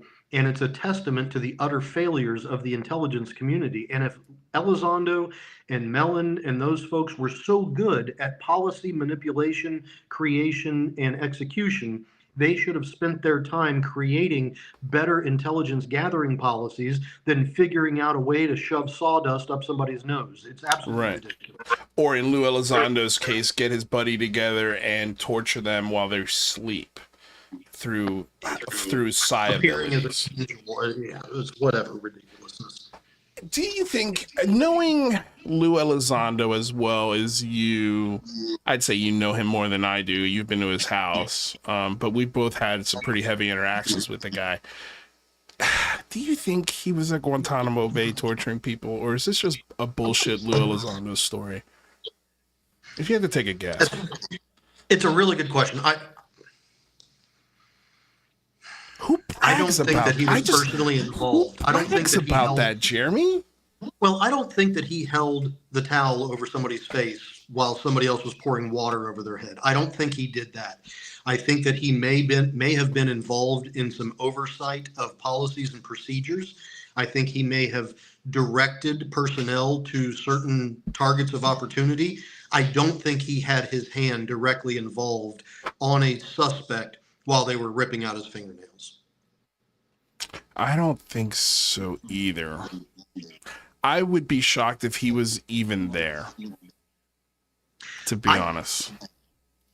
I don't personally doubt that he was at Gitmo for various reasons that I'm not going to take the time to go into. I don't doubt that he was there. Yeah. I do doubt his level of involvement in those things. He does have that flag that he's got framed from the Guantanamo base that he... Yeah. I mean, it's easy to go to I've been to Guantanamo. Yeah. I was in and out in 3 days, but a lot of people cycle through there, and right. I would not think that he wasn't there. Oh man. Complicit with a $2 donation says Poulter Beavers at Guantanamo Bay. Yeah, I mean, pretty soon we'll be getting stories like that out of. I mean, I'm sure, like, that's like torturing somebody through remote viewing is that crazier than Dino Beavers? Is that, ever since that day at Lou's house where he pulled that shit on me. Yeah. And even to this day, my brain is bifurcated with this might be possible. I don't think it's possible by him. I think that the human species is capable of a lot more than we know that they are, that we know that we are. But I don't think the prevalence of these abilities or talents is nearly as widespread as people would make you think that they are. I think it's like 1 in a million. One in a billion might have some form of heightened intuition, not the ability to, force choke somebody at a distance. Right. Oh man. Yeah, I there have been some interactions with him where people were like, "Hey, what's up with this torture?" And he's like, "Well, yeah, I'm an American patriot." Like he doubled down on it, and it, to me, man, I didn't mention this in the last show, and I wanted to mention it, and I keep saying this, and I think people just ignore it mostly, but I really do believe if this guy was bringing information that, if let's say is true, should garner more attention than Edward Snowden. Infinitely more attention than Edward Snowden, if what he's saying is true, which means he wouldn't be recording the audio for his own book from his desk using his laptop. Like he would have a studio, a production, an audio engineer, a studio engineer, a voice coach, because he's never done this before. There's nothing about this book release that screams to me legitimacy. No. No. It's autobiographical fiction, in my opinion. Yeah. Do you think I laughed so hard, and I want to get your opinion on it, because I think this is what he did when he's describing meeting Jay Stratton and that tall blonde woman. That was Jennifer, right? That he was describing. Yeah. As far as I can tell, absolutely. Because she never comes back. She's never mentioned again. To me, that was his like wink, wink, love you, babe, in the book. Right. Which is kind of sweet. It's the same take that I got out of it. It's kind of cute. Like you can see how your girl would appreciate that. Oh, I made you a character in my fucking superhuman fan fiction book. Right. So it's on page 7. You know, she probably got a kick out of it. She probably loved it. And, you know, it was interesting when I was listening to some of the audio clips of Elizondo creating his audio book version, listening to him read, it was as if he wasn't even familiar with the content that he was reading. The inflection, the tone, the way that he stressed certain words is not how this sentence would read by any normal human being if they were familiar with the way that the sentence ended. And it was, you know, it's like he didn't even write what was in the book. It's like he jotted down some notes and some ghostwriter that wasn't even familiar with what happened figured out how to string the words together. Yeah. Fraser Johnstone with a $5. Guys, you're coming so strong with these super chats, but I love it because he's an hour behind in the show. And he says, Lou, you're a legend. I'm about an hour behind, but I think Gary Nolan is very likely a sociopath. Well, wait till you get here, buddy. It got even better, man. Wait till you see the surprise guest we just nailed. Well, you already know now because you just got to now. And now is now, then was then. This is like that Spaceballs moment in the movie. Remember when they fast forward the VHS in the movie? The VHS copy of Spaceballs, and they come to the exact moment that they're at in the movie. Oh, so fucking good. The best director of all time that breaks the fourth wall, hands down, is Mel Brooks. There's no one better. No one better. So, okay. It's good to be the king. It's good to be the king. Okay, so Elizondo, is there any other thoughts you have on Elizondo's book? What do you think about the countdown, the drum countdown by UFO zealots? How funny is that? So friggin' tedious. I muted him. I like to laugh at him. I think it's funny. But yeah, any other nuggets that you got in the pages that you read about him? Not particularly. I mean, there honestly wasn't anything in there other than some messed up dates, his embracing of the whole torture thing, and then he doubles down in Twitter trying to defend it. Yeah, it's just, it was a hot mess. Yeah, I hope there is I hope at least one mainstream news outlet that picks up this book release, I hope just one asks him, hey, what's up with this torture part? Oh, you know, Tim Burchett's going to be sitting in his office with the 2 chairs holding up a copy of the book saying, hey, thanks for the signature. Yeah. Oh, yeah. No, he loves it. Well, I mean, Tim Burchett, we covered in the first half of the show, you know, is sitting in a congressional taxpayer-funded room, you know, having discussions with known hoaxers, Jaime Maussan. It's insane. Well, the one thing that I just thought of is, you know, there has been for several years rumor and speculation and stories going around that Elizondo was going to run for some sort of governmental office, whether it be House of Representatives or Senator or whatever. With the word czar of torture in his book, that will never happen. Yeah. Yeah. No, there's no way he can run for office with that. With that as a point of pride. It's weird, man. It's so weird. Complizier just bought a 12-month level for the show. You're a super member, I guess, now. Elizondo sold his book live on some TV shopping channel. That would be fucking hilarious, dude. Can you imagine him on Home Shopping Network selling copies of Imminent? That'd be hilarious. We should make a fake thing. Yeah, go ahead. I hate to crash and bounce, but my wife is texting me, and if I don't answer her, I'm a all right. McGowan, dude, thanks for stopping by. That was fun, man. That was a lot of fun. I appreciate it, dude. I love you to death. And next time you come to town, can you give me a 48-hour heads up, and that way we could go have some dinner or something on you? I'll give it a shot. I'll probably be back in a couple weeks. On me, of course. Yeah. All right, I love you, buddy. All right, man. Enjoy. Yeah, but peace. Dude, Jeremy McGowan, fucking love that guy. Fucking love that guy, man.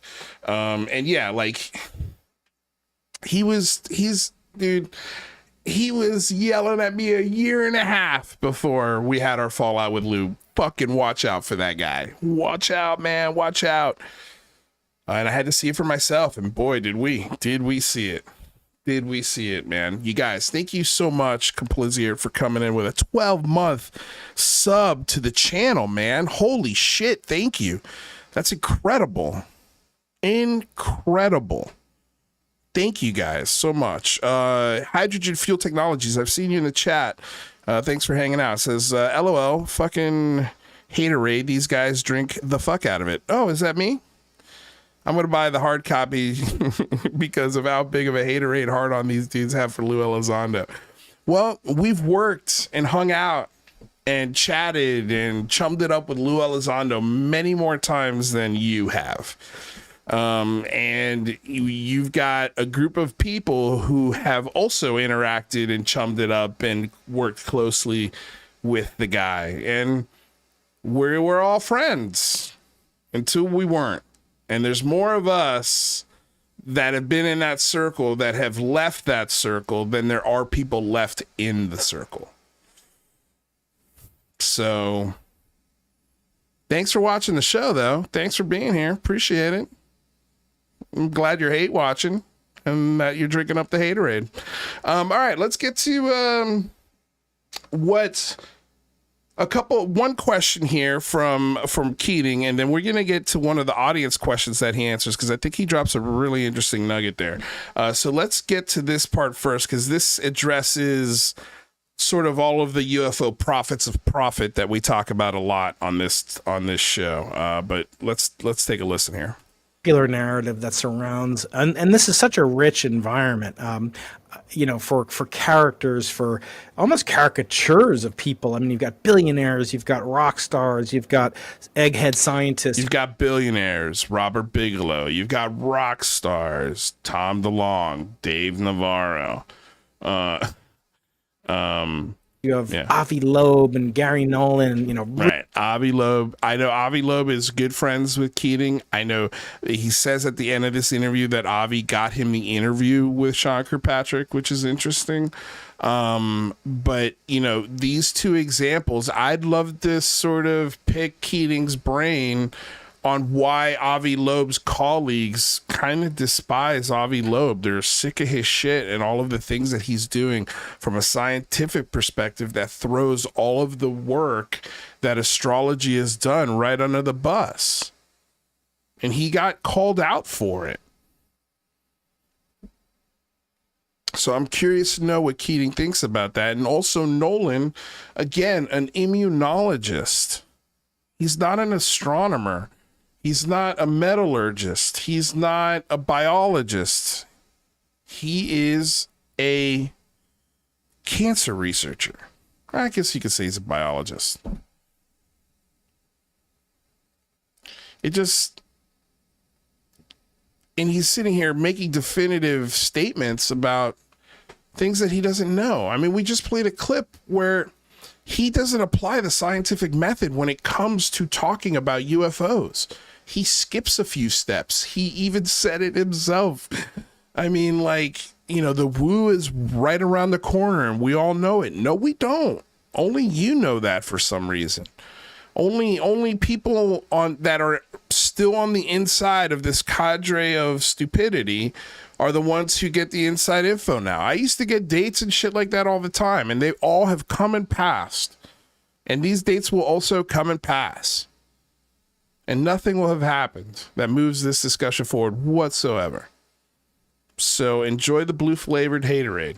Rigorous professors at the top institutions in the world. And then you have, people that are working to really get to the bottom of it, that are dutiful, studious scientists. David Spergel, again, I mentioned him, my colleague here at UCSD, Shelley Wright, who's actually looking for aliens. And you see that there's no greater personality than a physicist like yourself, like me, who would be more interested, I should say. There's no one to be more interested than a physicist, right? If this were true. And I think, if I had to suspect, you were possibly animated by your, interest, hope, perhaps, that we could shortcut 3 centuries of physics if these things were real, perhaps. But you didn't let that get in the way of where the data took you. But talk about these other characters. This, Robert, you mentioned Robert Bigelow in your Scientific American article. I mentioned Tom DeLonge. These are people who have claimed on my podcast that they have. See, I would also throw Avi Loeb, not as much. I would say he is a character, but I would definitely say Gary Nolan is one of those characters. Lou Elizondo is one of those characters. And that was a question that I posed in the lead up to this interview. And unfortunately, it didn't get asked. And I think this is the question where because he got the question is, hey, like, what does Sean Kirkpatrick think about people like Lou Elizondo manipulating this community and average citizens to push this narrative and get tax dollars? And what the hell is going on? Like, why isn't the DOD putting a stop to it? And I think he got a lot of questions in that realm, and this is his question to sort of umbrella all of those questions into one thing. Like, what do you think about these characters? And like I said, I would also include into those characters Elizondo, Nolan, Ross Coulthart, Hal Puthoff, Eric Davis, yes, Tom DeLonge, Tim Gallaudet,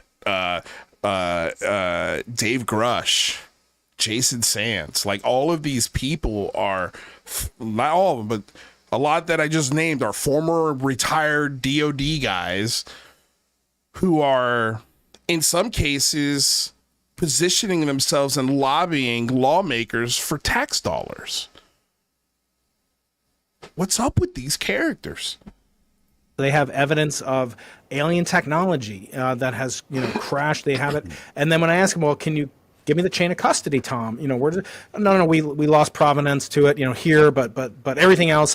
Well, if you lose one shred of the causal chain, it doesn't hold together. So why are people like the Bigelows, and the late Harry Reid and other people? We often hear about that. The government is spending money on this. How dare, again, they love to question, people that oppose their senators, except if their senator is on an opposing political party during election season. So talk about that. The characters like Bigelow and others. What are they doing, positive and negative, for the search for truth?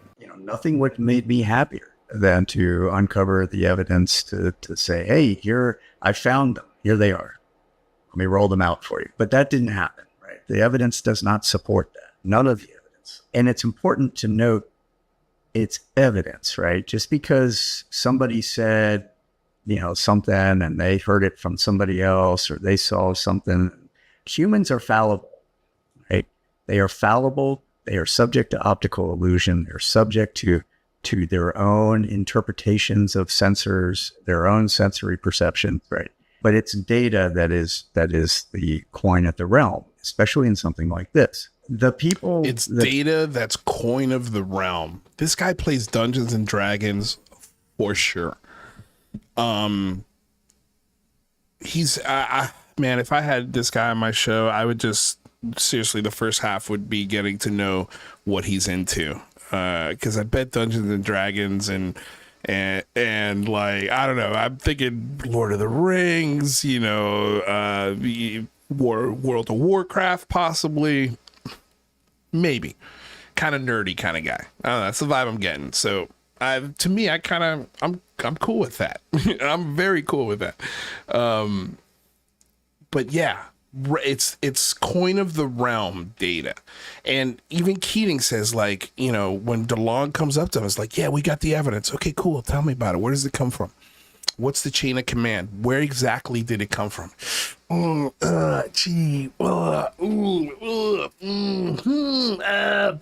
Like, they don't know.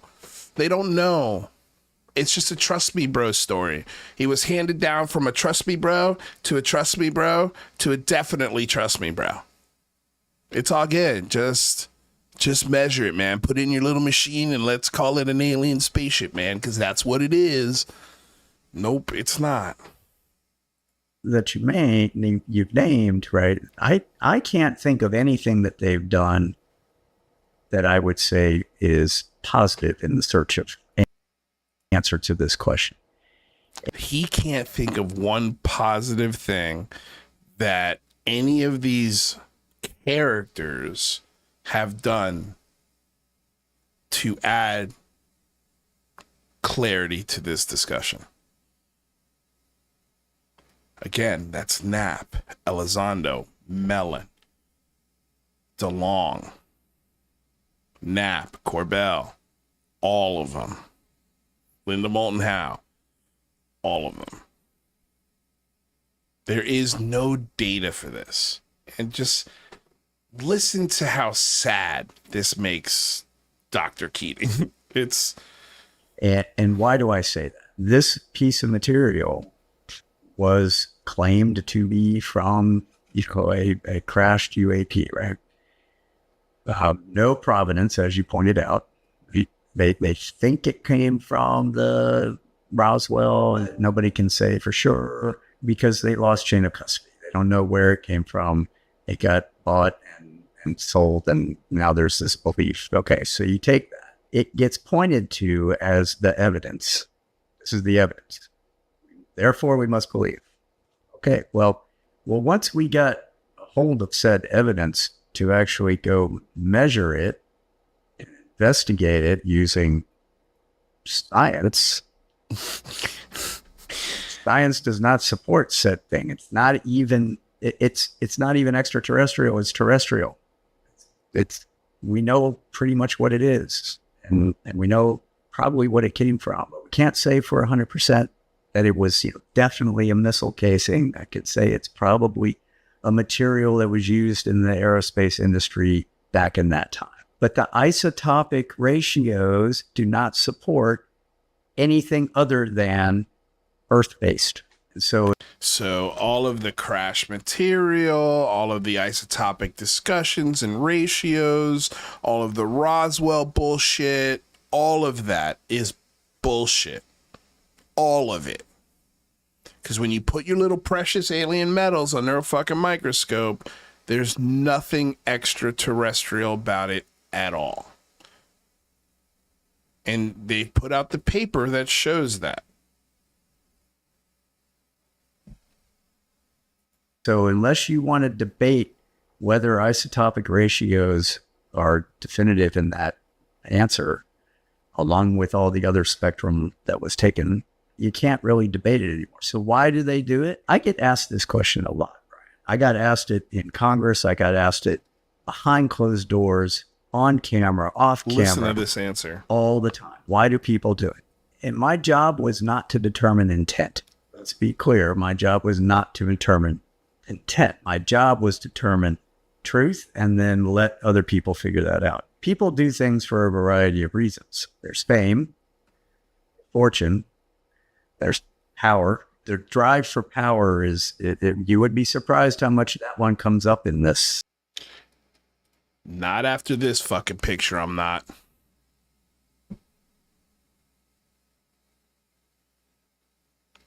Fame, attention, and a sense of importance, and people thinking you're powerful.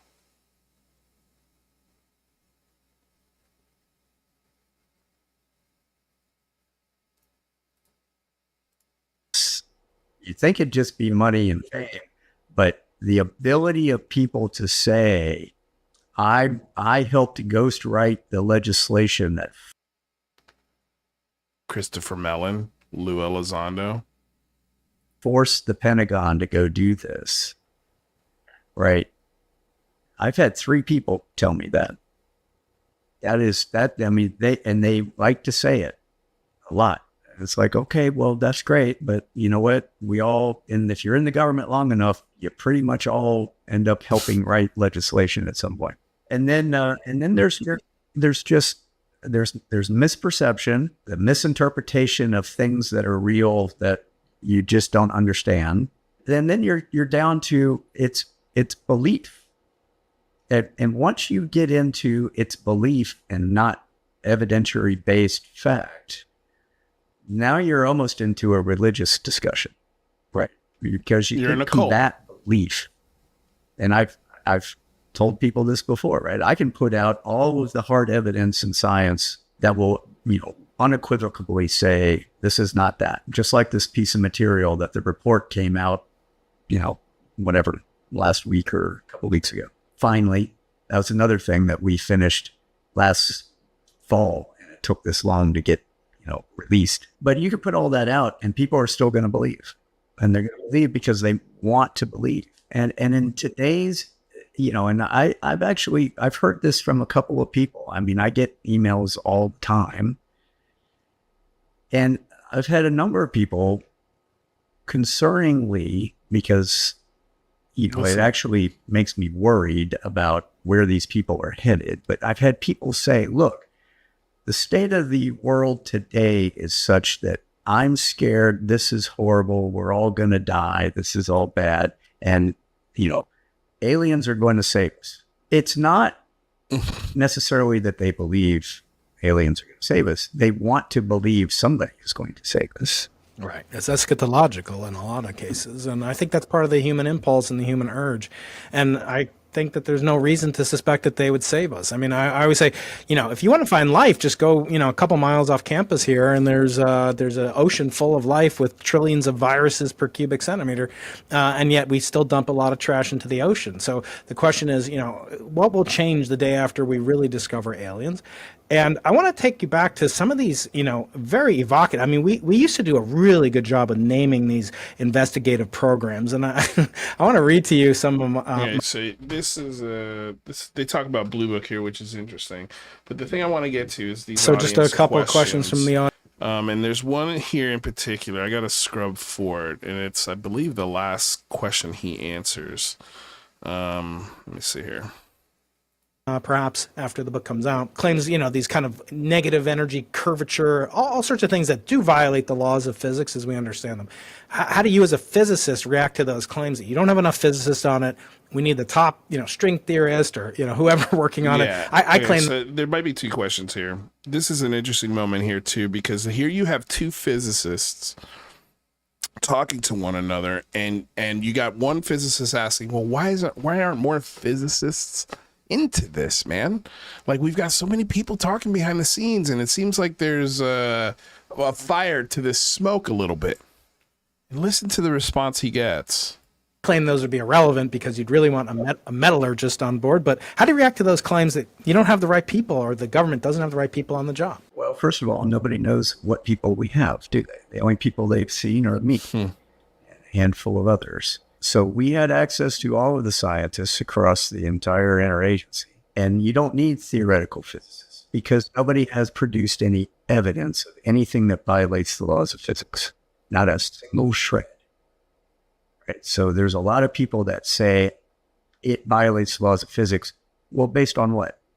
Right. What data do you have? You have none. Nobody has produced a single thing. Not a radar track, not a video with raw data, right? None of this compressed data that comes off the internet.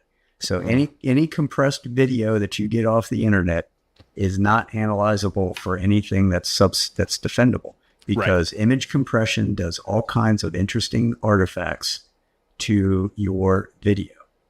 And a lot of people don't know that. You end up missing frames, so things look like it's moving differently than it is. You're missing the bit depth. You don't know none of the reflectography or the spectral analysis, none of that matters on a compressed image. You just can't do it. And I've got a great example of this that it was put in for declassification well before I left. And I think it's almost done, and it's going to be released, and it'll go through a really great example of a thing that we really thought was maybe this was it. Maybe this was the evidence we needed. And it turned out, no, it was image compression that made it look like it was doing something it wasn't. And once we had to go get the raw data.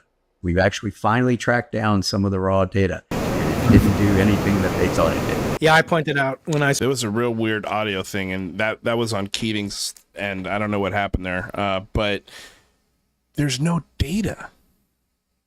The reason why there's no physicists on this is because there is no data. And every time you do get data, and you do get the raw data, not the compressed file, the raw data, it's nothing. It's very terrestrial. It's very terrestrial. And I can't wait. And that's another thing about Kirkpatrick and AARO and the things that they're putting out, is they're putting out papers that are essentially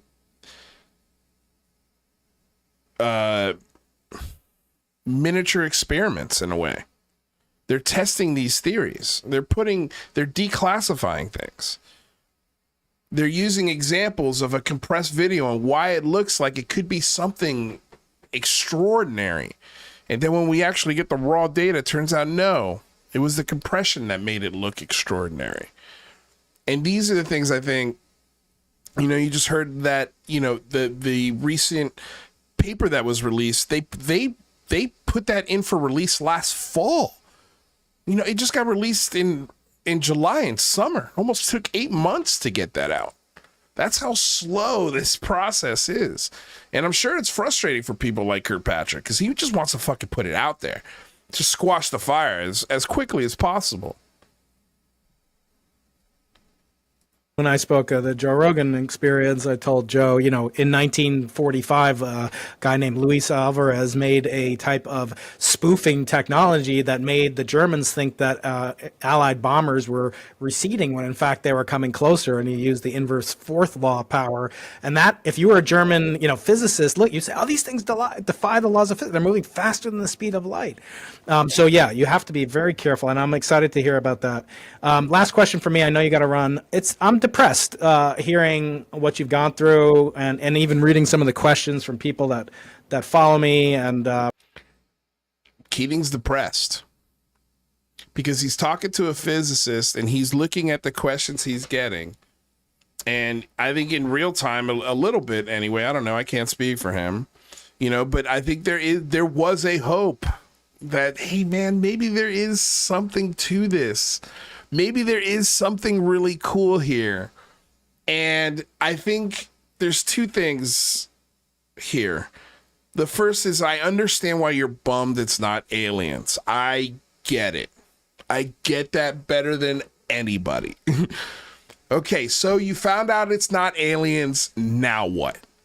Well, I think the next thing that I think a physicist like Keating should get excited about, I think it means that we have had a really cool technological breakthrough that is providing moments where people are confusing human-made technologies with alien tech. To me, that's exciting. To me, that's cool. To me, that's worthy of pursuing and maybe getting some answers about. Because what does that mean for the world?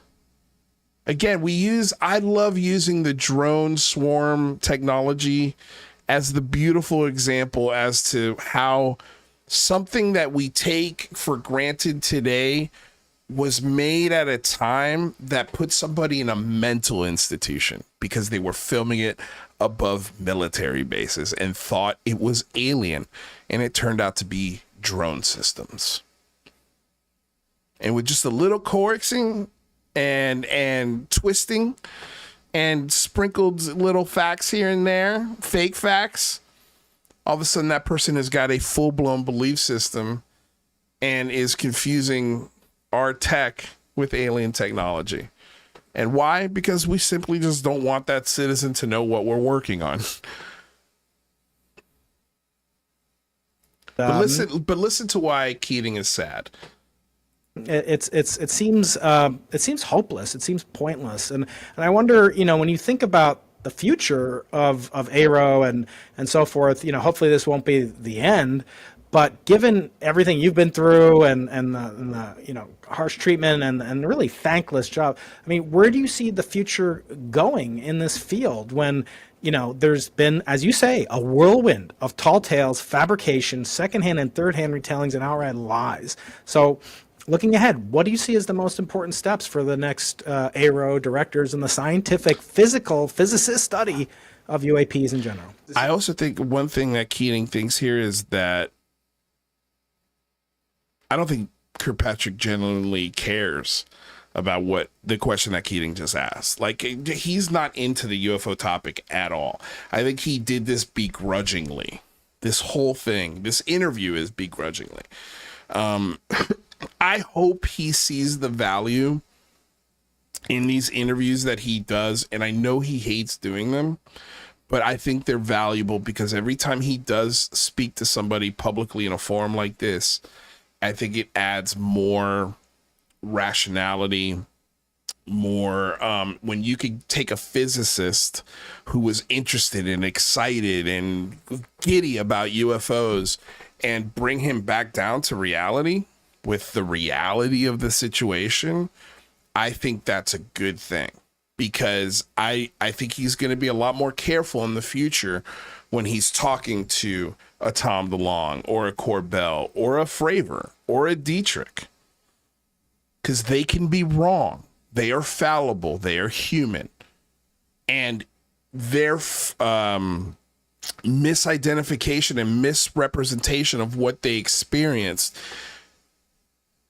the data doesn't show it was extraordinary anywhere. There is no data.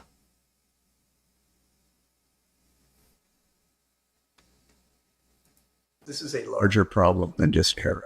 What you're describing is, and as I pointed out in my op-ed, it's a systemic loss of intellectual capacity, critical thinking skills, rational thought, and even common sense.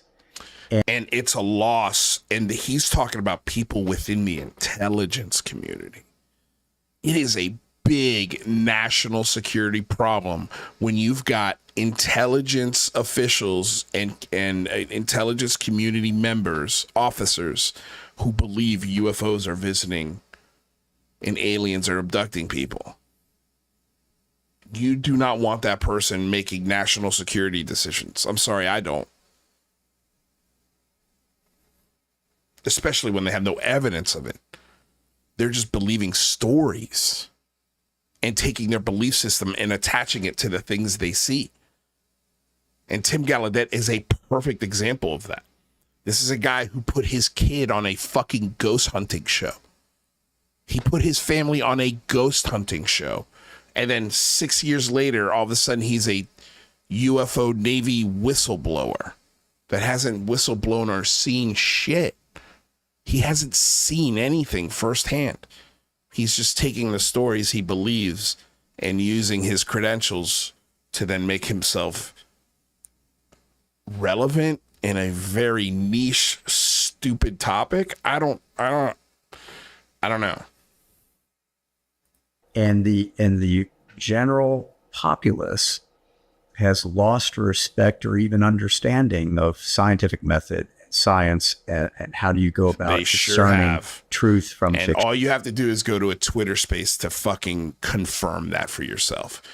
Because all Twitter spaces are a bunch of fucking people with 0 degrees and 0 know-how and 0 capabilities, and they're making all of these theories and all of these connections out of the ether.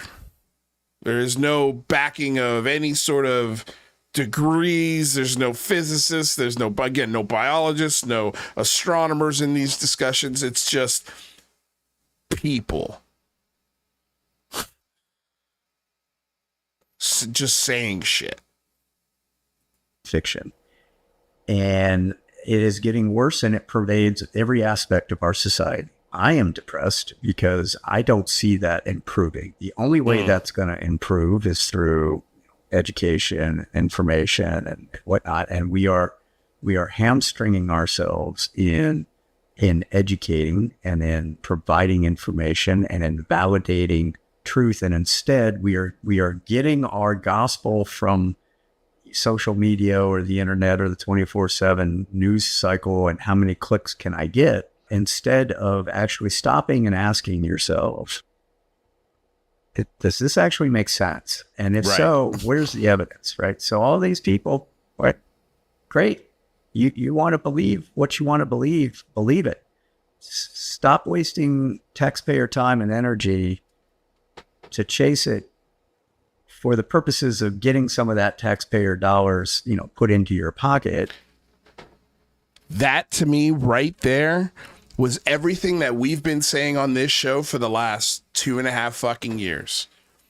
These organizations, Americans for Safe Aerospace, the Galileo Project, and on and on and on and on, are positioning themselves, and they are lobbying lawmakers to tell them, hey, we could do this instead of the government.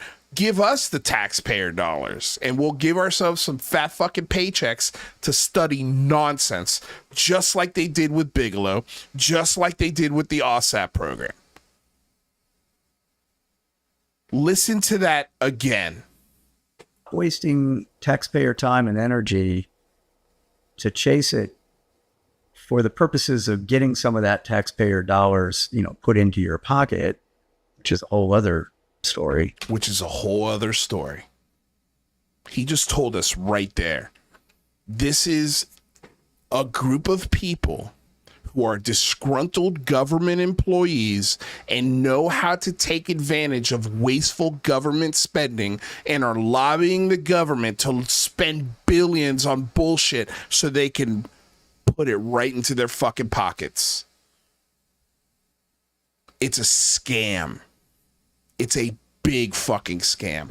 And that right there is what I'd like to talk to him about. Because he's right. Your belief is now sequestering tax dollars. And those tax dollars are in danger of going straight into the pockets of people like Ryan Graves, Avi Loeb, Lou Elizondo, Sean Cahill, Tim Gallaudet, and every other asshole on every other fucking organization and board that's out there lobbying lawmakers to study bullshit. We've been saying it here for over 2 fucking years.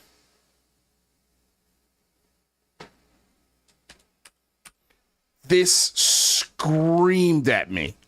So all these people, right? Great. You want to believe what you want to believe it. Stop wasting taxpayer time and energy to chase it for the purposes of getting some of that taxpayer dollars, put into your pocket, which is a whole other story. But people need to start questioning, where's the data? Where's the evidence? Where, right? I've seen everything these people have said they had, and there was nothing there. There was nothing. Some of these people gave me, information after information after information after information. We went and investigated everything, and not a single thing turned out to be true. So, wow. That goes back to your question. So I'm depressed because I don't think the future looks too good from a cognitive perspective across the populace, unless people start relearning critical thinking. Yeah. Until people start relearning critical thinking skills. That's where we're at. That's where this conversation is at. We've got a bunch of assholes in the government who don't know how to use critical thinking skills, are taking their own personal belief systems, retiring, turning around and trying to steal money from taxpayers through fake foundations, claiming to want to study aliens visiting our atmosphere, as if the government doesn't have enough tools and sensors and data collecting devices and hardware to figure that out for themselves. Man, you guys, it's a joke.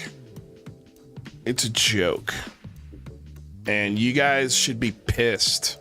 You should be upset with this. I don't understand why this is okay with people like King Milkfart and people like UFO Joe or UAP Mike or, the Chupacabras or the Red Pandas or any one of these UFO gurus that are out there pushing this bullshit and this narrative and harass people and dox people and make people's lives living hell over this.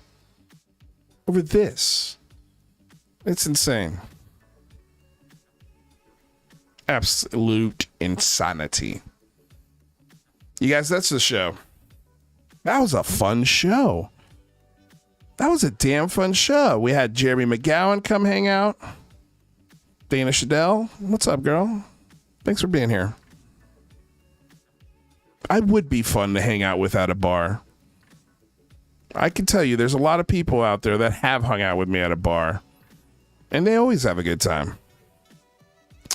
You guys, thank you so much for watching the show. If you haven't already, and you've stuck around this long, if you like what we're saying here, if you like what we're doing, please consider donating to the show with Patreon or however you can. We've got a lot of ways to do so. But if you can't, that's okay. You can just like, share, subscribe to the show, ring the bell. That way you're notified anytime we go live, which is usually Mondays and Fridays from 3 to 5 Pacific Standard. So you guys, this was a blast. Let's see what happens here in the rest of the week. I'm sure we'll get some more funny stuff because it's UFO Twitter. There's nothing but hilarious shit in this discussion. But yeah, it was a fun show, a fun week. And yeah, tell me what we should talk about Friday in the comments below. What kind of show should we do Friday? Anyway, you guys, I love you all. I want to say thank you again for all the super chats today. The 12-month subscription. Thank you, Complizier. You were absolutely by far and away the man today. So I appreciate it. Special shout out to you. If I could kiss you on the lips, I would. Dana Shadell, Michael Wade, Glip Glorp. Thank you guys so damn much for being here. Even my haters, Hydrogen Fuel Technologies. Once again, you make it all seem all this is fake. All these people are lying. Nah, man. I just think humans are fallible. And where's the evidence? That's it. I'm not trusting any more prophets. I'm not trusting any more trust me bros. I'm simply raising the bar. That's it. That's all I'm doing is raising the bar. And if your evidence doesn't hit the bar, then it's not evidence for me. And guess what? The rest of the world. It's just not. There's been nothing that's moved the needle. Saber, thanks for being here. Zach Hyde, thanks for being here. Craig William, 75YBA, Steve Long, good old Steve Long. Always a pleasure to see your name in the chat. Love you guys. Thanks for all the love here, you guys. Appreciate it. All right, that's it. Thank you for embarking on this journey of discovery together. Stay curious, stay skeptical, and thank you for subscribing to Lou Reviews. Until next time, you guys, thank you for helping raise the bar. Have a wonderful night. We'll see ya. Peace.